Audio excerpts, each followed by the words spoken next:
നമസ്കാരം. ഇന്ന് നമ്മുടെ 119ാമത്തെ എപ്പിസോഡാണ്. ഇന്ന് ഞാൻ പറയാൻ പോകുന്നത് നിങ്ങൾക്ക് ബൈബിളും മാർക്സിസ്റ്റ് പാർട്ടിയും, ബൈബിളല്ല ക്രിസ്ത്യാനിറ്റിയും കമ്മ്യൂണിസ്റ്റ് പാർട്ടിയും തമ്മിലുള്ള സാമ്യങ്ങൾ അറിയാമോ നിങ്ങൾക്ക്? ഞാനിപ്പോൾ പറയാവേ. അത് ഞാൻ കുറേ വായിച്ചറിഞ്ഞതും എൻ്റെ കണക്കൂട്ടലിലൂടെ വന്നതാണ്.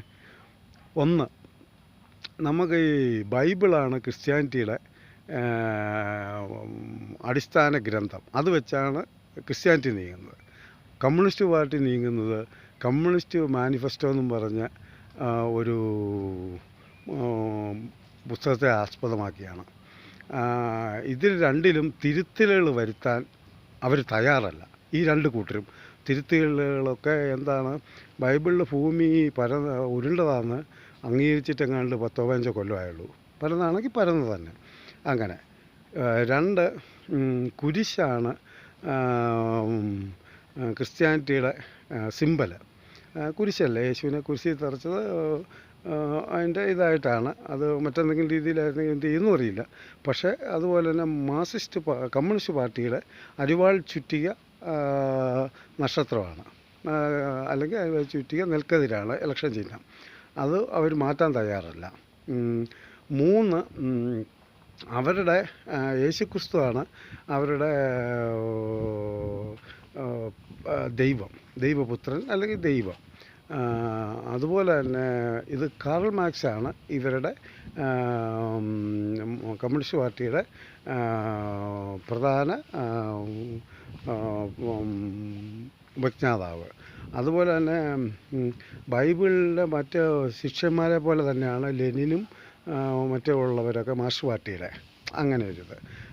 പിന്നെ രണ്ടാമത്, നമ്മൾ സമ്പത്തിൻ്റെ അടിസ്ഥാനത്തിലാണ് എല്ലാ മതങ്ങളും രാഷ്ട്രീയ പാർട്ടികളും ഈ ഭൂമിയിൽ നിലനിന്നിട്ടുള്ള. ആകെ ദിൻ ഇലാഹി എന്നും പറഞ്ഞൊരു സംഭവം മാത്രമേ ഉള്ളൂ.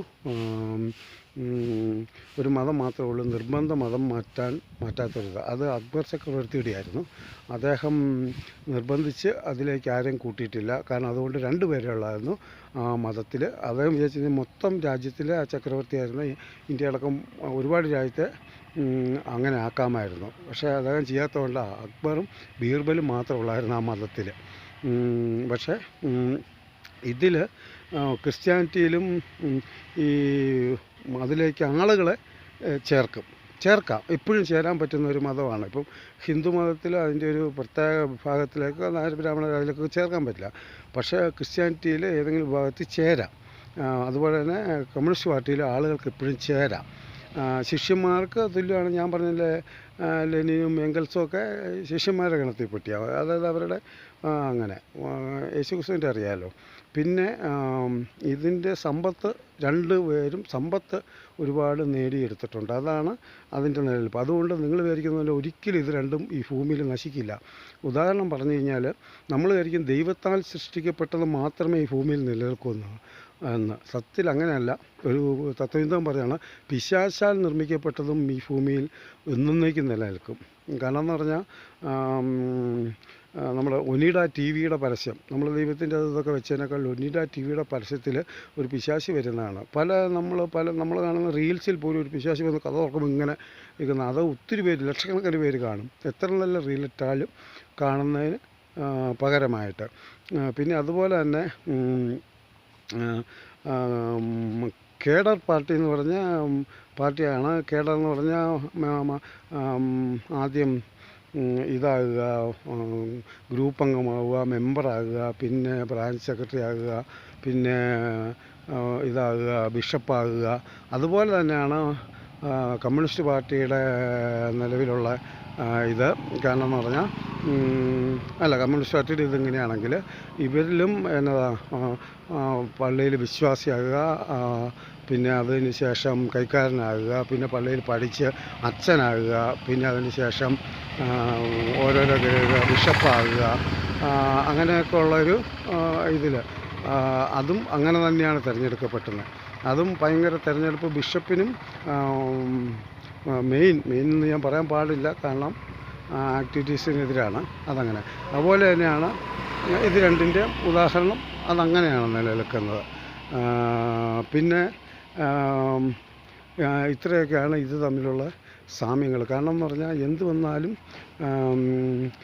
മേളിൽ നിന്നുള്ള തീരുമാനമാണ് ഈ രണ്ട് ഇതിനും.